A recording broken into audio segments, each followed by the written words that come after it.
TV passa no seu smartphone.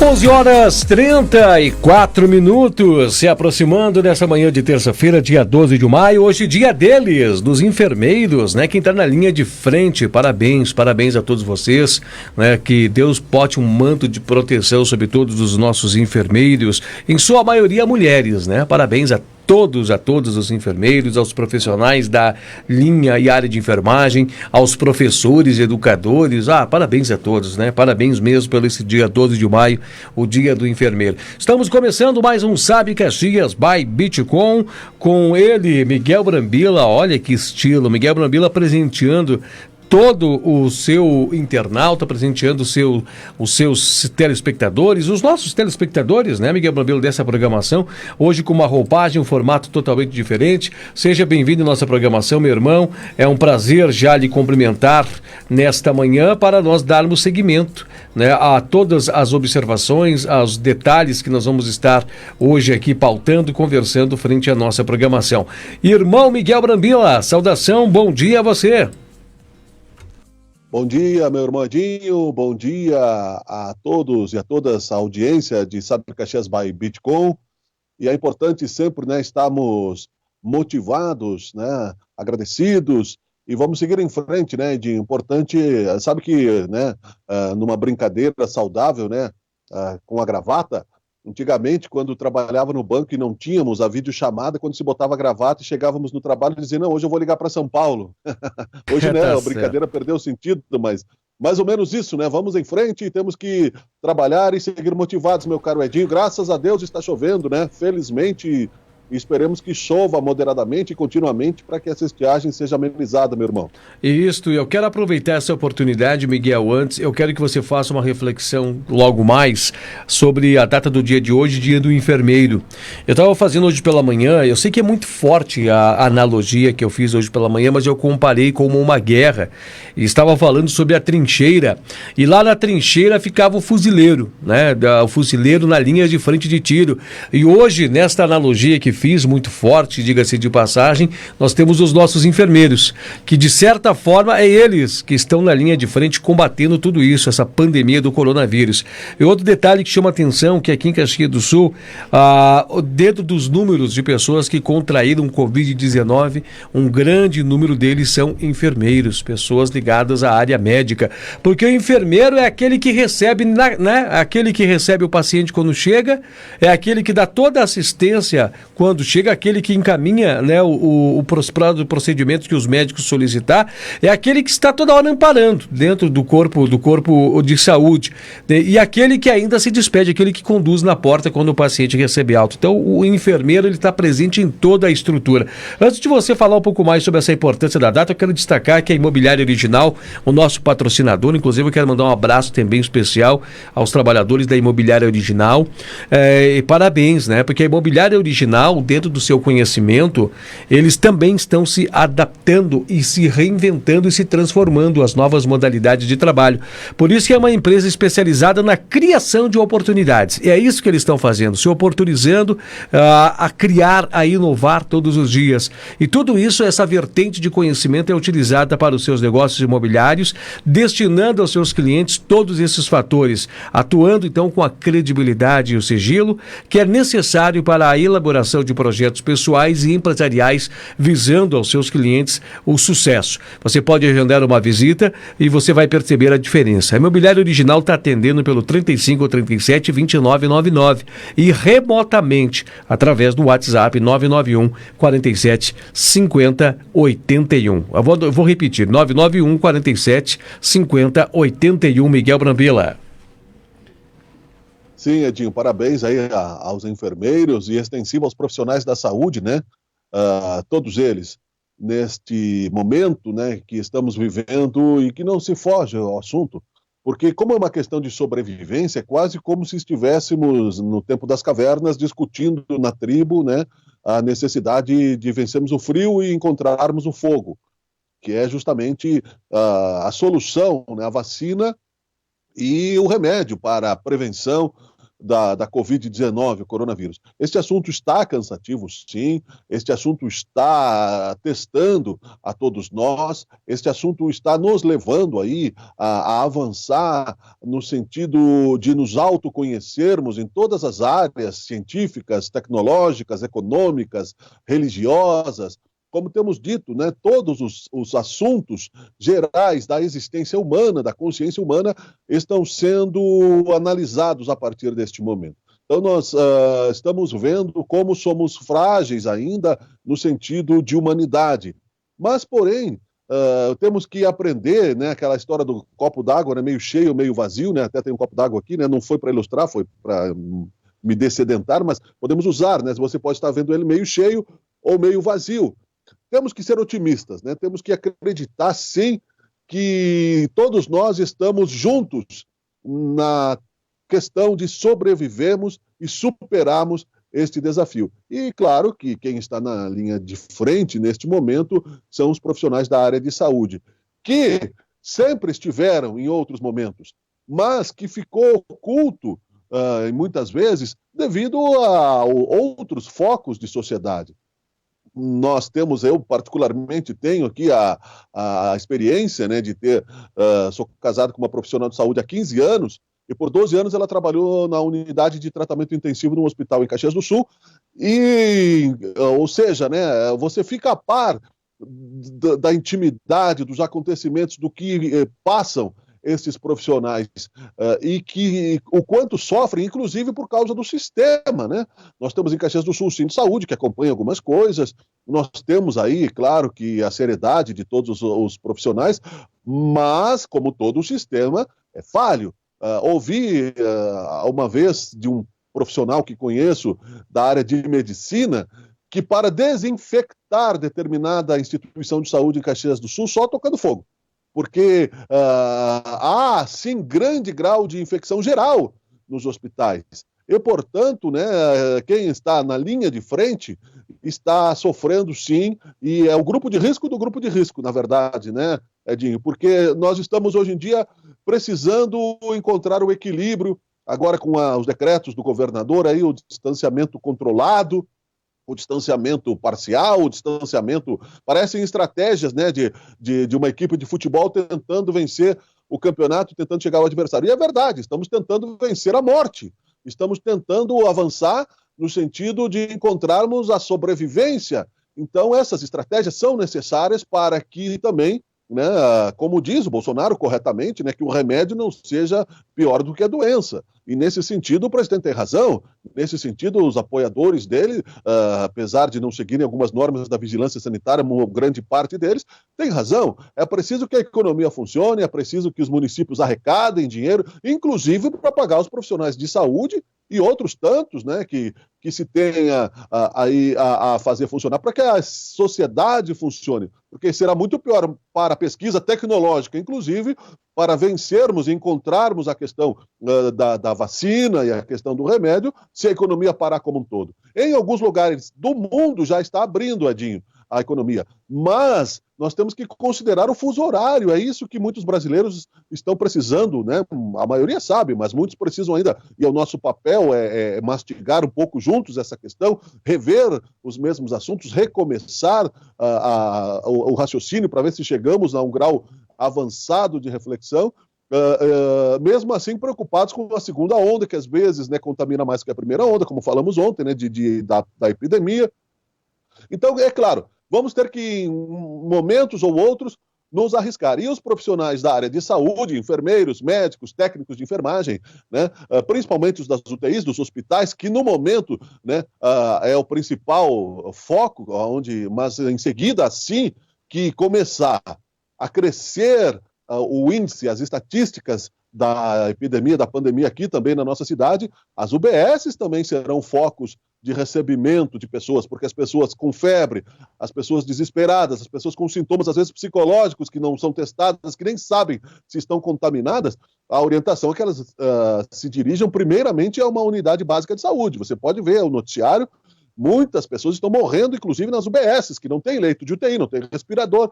Então, realmente, esses profissionais merecem aí o respeito e a sociedade toda precisa, assim como outros tantos, né? Mas hoje é o dia do enfermeiro, mas podemos ressaltar aí todos aqueles que são dos serviços essenciais e também todos aqueles que precisam sobreviver, enfim, né? Não querendo ir além de forma populista, né, Edinho?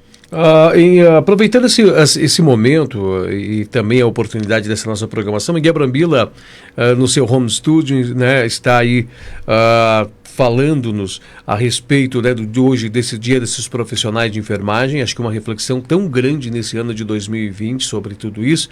Eu gostaria que você pautasse-nos um pouco sobre a ideia, sobre a posição, sobre a postura do governador Eduardo Leite, criando um zoneamento no Rio Grande do Sul e atribuindo a eles cores que definiriam graus e padrões a serem seguidos de confinamento ou distanciamento social. Porque eu quero que você faça uma avaliação, porque ontem isso reverberou no país e muitas pessoas teceram elogios ao governador. Algumas pessoas ainda não entendendo muito bem tudo isso, estão dizendo que o governador está utilizando essa ideologia para autopromoção. Aquelas histórias, né, de puxa daqui, estica de lá, cada um traz uma opinião, mas visto por os bons olhos por uma maioria de acadêmicos. O que a gente pode dizer sobre essa ideia, essa proposta? O Estado do Rio Grande do Sul pode se transformar no pioneiro, né, nessa iniciativa do zoneamento. Já tem gente de olho em tudo isso. O que a gente pode destacar sobre isso, Miguel? Nós temos aqui elogiado essa iniciativa desde que começou a pesquisa através da Universidade Federal de Pelotas. Isso já fazem 2 ou 3 semanas que foi encaminhado um estudo, né, que também foi destaque nacional.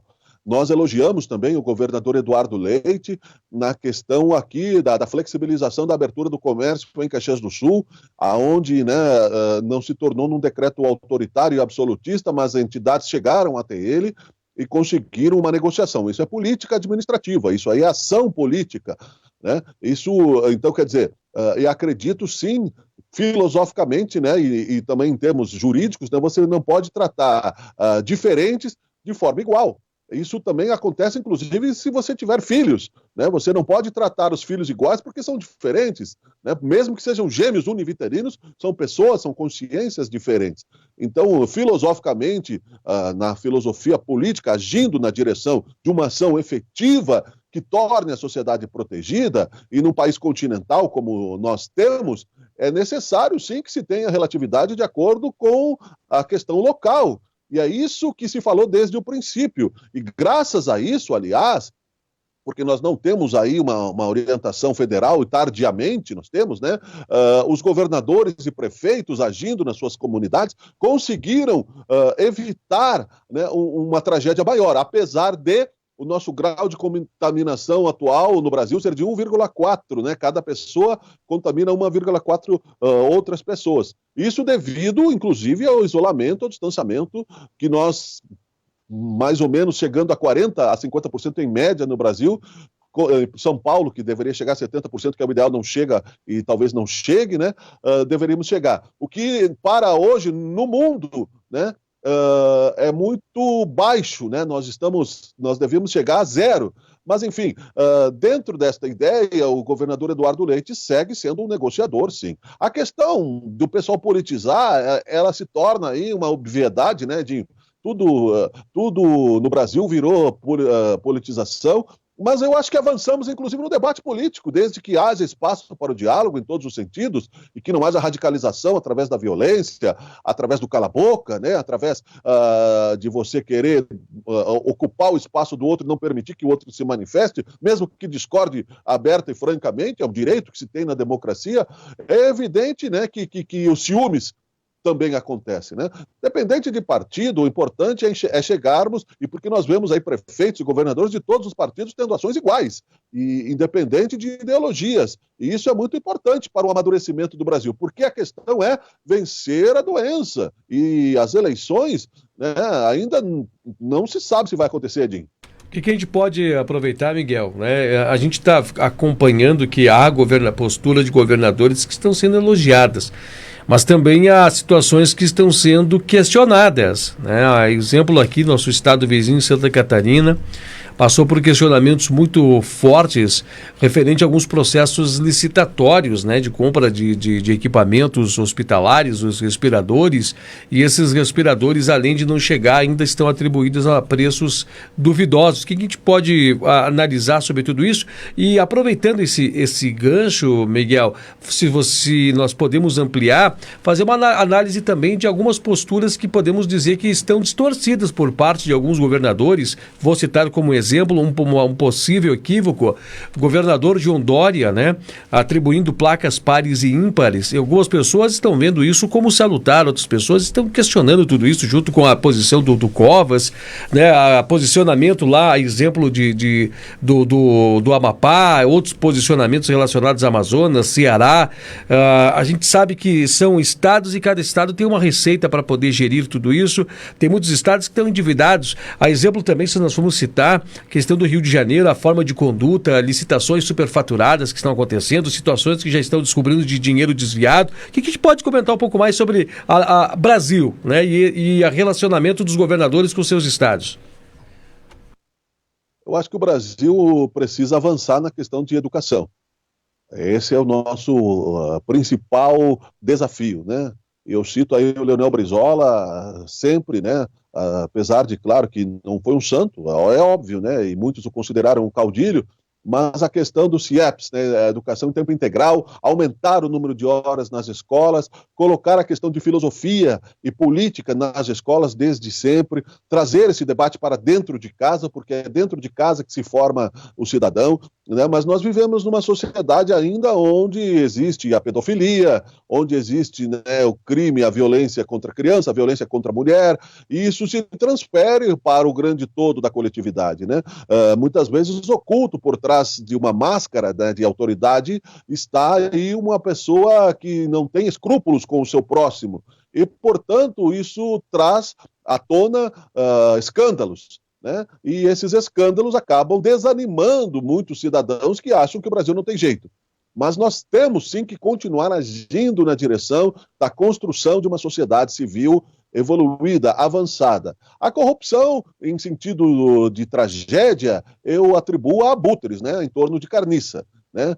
Porque a carniça são eles próprios, né, os abutres, e o dinheiro é a carniça, né, porque um diz respeito à imagem e à dor de pessoas e à saudade e à memória de pessoas que se santificam aí na verdade, mártires desta pandemia, que só agora, depois de 11 mil, quase 12 mil mortes, é que se recebe de um líder nacional um sentimento de condolência. Só agora conseguiu se explicar, dizer meus pêsames, é tão simples, né? Olha, eu me solidarizo, né? Até agora foi daí, etc., né? Então a corrupção, esses abutres em torno da carniça, que é o dinheiro que se transforma nessa carniça, fique claro isso, né? Não são as pessoas que estão, infelizmente, sofrendo, morrendo nos hospitais, em cadeiras de hospitais. Esses abutres vão responder por isso, se não na justiça dos homens, né? Acredita-se na justiça divina, porque nesta questão do paradigma filosófico também é preciso entender que a impunidade e esse momento, né, do coronavírus, da Covid-19, demonstra também a falência do materialismo. Você veja que as pessoas querem lucrar com a morte dos outros, né? Com relação a São Paulo, por exemplo, o rodízio de carros é um problema que se tem muito em São Paulo. Mas quem tem um carro pode ter dois, né? Então, quer dizer, eu acho, Edinho, assim, que isso vai diminuir o tráfego de pessoas, mas as pessoas podem inclusive aumentar. Daqui a pouco vai ter que ser proibido, por exemplo, você ocupar todo o espaço do carro, né? Esse é um problema antigo de São Paulo, inclusive Londres já tem pedágio no centro da cidade por causa do trânsito. Então, são medidas que ninguém sabe que resultado vai ter. É por isso, né, que o Boris Johnson, no Reino Unido, disse que vamos liberar para andar nos parques, vamos liberar alguns encontros, mas com medo da segunda onda, ele que se curou, inclusive, do coronavírus, né, mas quase morreu, e no começo da pandemia zombava, apertava a mão das pessoas, etc. É importante que se tenha, portanto, a compreensão de que São Paulo já tem esse problema de trânsito, né? E há muito tempo. Então, pessoal, muita gente, classe média alta, tem 2 ou 3 carros com placas diversas, isso não vai mudar muita coisa. E o pessoal que se der carona, porque o povo mesmo vai de trem, O povo, o trabalhador, a grande massa, né, vai de trem, vai de ônibus, pega 2 ou 3 ônibus, como viralizou aqui o vídeo do Mano Léo, né, que nós vamos entrevistá-lo para o Cafeína, não sobre isso, porque ele é músico também, mas que teve coragem, que é um cidadão que circula pela cidade. Você imagina Caxias com 500 mil habitantes tem esse problema? São Paulo, né, com mais de 10 milhões de habitantes, é certo que é uma medida paliativa. Rio de Janeiro, a corrupção é endêmica, né? É endêmica, desde de todos os ex-governadores foram presos, né? Esperemos que o Witzel não seja mais um deles, e assim por diante. Ou seja, mas creio que não temos ninguém, a não ser, né? Nem mesmo a esquerda brasileira, né? Que o pessoal puxa para o debate toda hora, fazendo esse cabo de guerra, está apostando no quanto pior melhor. Tanto é que, Adinho, nós falávamos aqui já na semana retrasada que tardava um decreto do municipal para o uso de máscaras obrigatório, depois virou estadual e vai virar nacional, né? Hoje está sendo votado na Câmara dos Deputados e no Senado, de maneira conjunta, a necessidade do uso, ou seja, a imposição do uso obrigatório de máscaras como lei federal em todo o país. Então, quer dizer, acredito que nós vamos sair melhor dessa avançando como um país. Mas estamos muito divididos, sim, só para concluir, esta relação dos governadores, dos políticos, com o presidente, né, nos traz aí a visão de que o presidente é que precisa entender que se ele não tiver diálogo político, ele vai perder a governabilidade. Nós vivemos um presidencialismo de coalizão, né? Você precisa ter o apoio do Congresso para não cair, né? Mesmo que você cometa crimes, pode ser que você não caia como presidente, infelizmente, né? Porque é muito difícil você cair por uma lei. Na lei brasileira, se o presidente comete crime que não seja crimes, né, pessoais, ele só vai ser julgado, seu governo, quando acabar, a não ser que ele perca o apoio do Congresso. Então é isso que, se o presidente não perceber, e é por isso que está se aproximando do Centrão, né? Mas aí é um outro assunto bem longo, sim, né, Edi? Miguel Brambila, acho que nós temos que tocar nesse assunto. Ontem foi divulgada uma pesquisa do Fiocruz, né, dizendo que, ou nessa pesquisa trazendo detalhes, revelações para todo mundo, dizendo que o vírus já tinha se espalhado por diversas localidades do mundo muito antes do que se imaginava. Inclusive, traz interpretações nesse texto para questionar a decisão da Organização Mundial da Saúde em tardar o aviso ou o alerta de pandemia mundial, que estava sendo solicitado e por muitos governantes, né, muitos presidentes, primeiros-ministros, autoridades de seus países estavam solicitando que fosse decretado e demorou muito tempo. E esse estudo aponta que possivelmente o vírus tenha chegado no final de janeiro para início de fevereiro aqui no Brasil, ou seja, antes das atividades carnavalescas, e que possivelmente nessa pesquisa que foi mapeado o mundo e trouxeram mapeamentos para a América, já tínhamos o vírus muito antes aqui. O que a gente pode analisar? Eu sei que é uma pesquisa de tom acadêmico, a gente não tem muito o que estar contestando, mas o que a gente pode analisar por tudo isso? Se realmente essa pesquisa, dentro do seu fundo, ela trazer números reais, eu não estou duvidando dos números, digo reais no sentido de ser factuais, realmente aconteceu isso, o carnaval pode ter sido um start de pulverização do vírus aqui no Brasil, né? Com certeza. E outras doenças, inclusive. O carnaval, a gente sabe que é a festa da carne, né? Então, infelizmente, né, nós temos aí, então é isso que o pessoal argumenta, que a AIDS, os conservadores de extrema direita, fundamentalistas, né, anti-biquíni.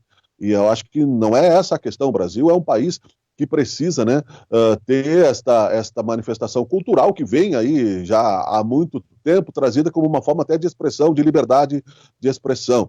Enfim, Edinho. Agora, em 1990, mais ou menos, eu escrevi no concurso de literatura da Nestlé um livro chamado Fronteiras, onde eu coloco a visão de que no futuro de uma humanidade daqui a 200, 300, 400 anos, teremos uma única língua universal e instituições mundiais como a Organização Mundial de Saúde, a ONU, ajudarão a governar o mundo, respeitando, é claro, né, os países, né, respeitando a autonomia economia dos países. A Organização Mundial de Saúde tem seu viés político, sim. Há quem a critique, que está a serviço da China em alguns momentos, né? Há quem, e é isso que é a questão da politização da atuação da Organização Mundial de Saúde, é a mesma questão que traz aqui no Brasil todo este problema de politizar-se, né? O ser humano tem muito medo de politizar-se, a questão do coronavírus, né? O ser humano tem muito medo de ser cooptado, né, na teoria da conspiração pelo outro.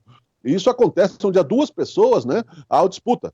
Isso, né, isso é natural até, de certa forma, né? Você veja até mesmo na relação, nas relações, né, entre pessoas, o casamento, né, você percebe que sempre há uma certa proteção, você aceita, mas você questiona algumas coisas e isso pode levar muito tempo. Eu acho que é natural do ser humano questionar, sim. Eu acho que pouco interessa, depois de todo esse tempo, vai se fazer o quê? Vai se colocar no Tribunal de Haia, a Organização Mundial de Saúde, como crime de guerra? Vai se invadir a China, vai se criar uma guerra pior ainda, né? Eu acho que isso aí é desviar o foco, não vai justificar, não vai haver punição. O carnaval, sim, pode ter sido, né? E de outras doenças, da H1N1 já está aí, por exemplo, então teria que se proibir o carnaval, já que não tinha campanha de vacinação, por exemplo, contra a H1N1 no carnaval. Então, quer dizer, muita gente pode até ter pegado, ter se imunizado, os paraísos lá né, o Brasil, sabe-se, né, que em alguns momentos tem um turismo sexual muito grande, infelizmente, né, criminoso, e que nem sempre é denunciado lá nas praias do Nordeste, e também, não só no Rio de Janeiro. E isso também é certo que possivelmente. Agora, vai resolver isso? O vírus foi criado em laboratório ou não?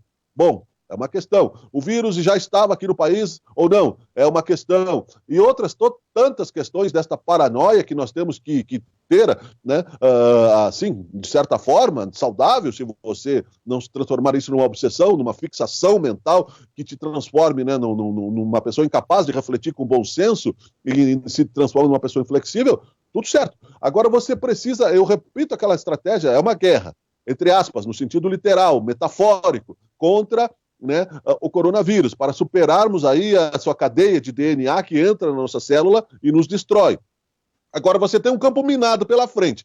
Você sabe que o inimigo colocou aquilo ali de propósito, né? E você vai sair a moda aloprado, pisando no campo minado para chegar até o inimigo, você é um kamikaze, você vai explodir, você vai morrer. Então, não é assim que vai se vencer essa batalha, né?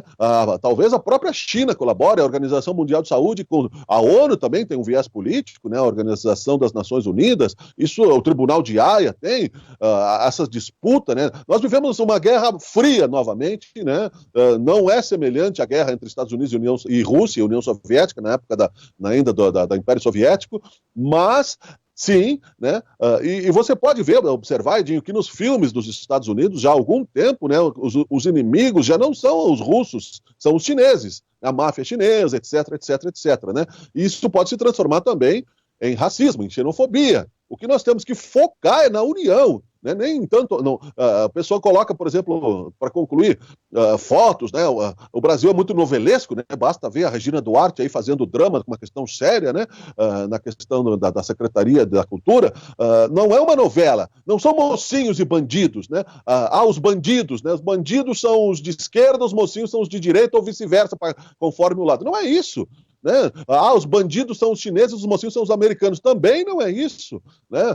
Os bandidos são os comunistas e os capitalistas são os mocinhos. Nenhum dos dois trouxe para a humanidade uma boa distribuição de renda, uma economia saudável, e nenhum dos dois sistemas, e nem mesmo o neoliberalismo que seja, está sendo saudável para trazer uma humanidade mais justa. O Lula não acabou com a pobreza e o Bolsonaro está se transformando num presidente aloprado. Não se trata de obsessão, né? Nós temos que analisar a história para que ela não se repita, Edinho.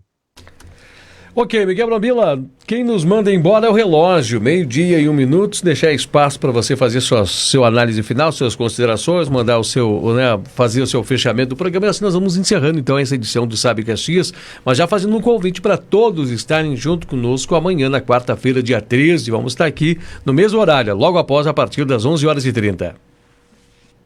Aos profissionais de enfermagem, aos profissionais de saúde que tenham coragem, aos cidadãos brasileiros e tenham coragem, né? O copo agora está meio vazio, mas o meu corpo, né, está abastecido, portanto, podemos, né, buscar novamente enchê-lo, né, de pensamentos positivos, transformar nossa vida, né, naquilo que somos, naquilo que pensamos, em bons cidadãos. Graças a Deus está chovendo, né, aliviando também um pouco neste problema da estiagem, não totalmente, muitos prejuízos já aconteceram, né?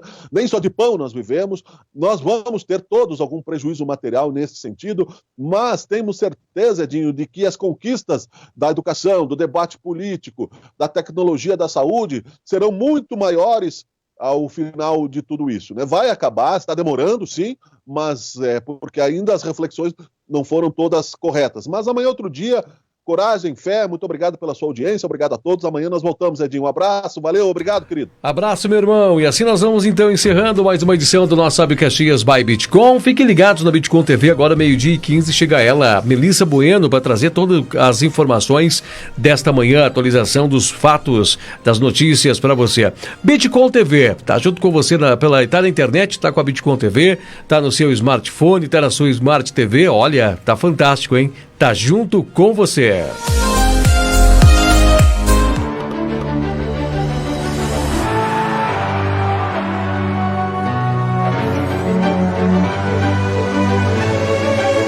Bitcom TV. Passa no seu smartphone.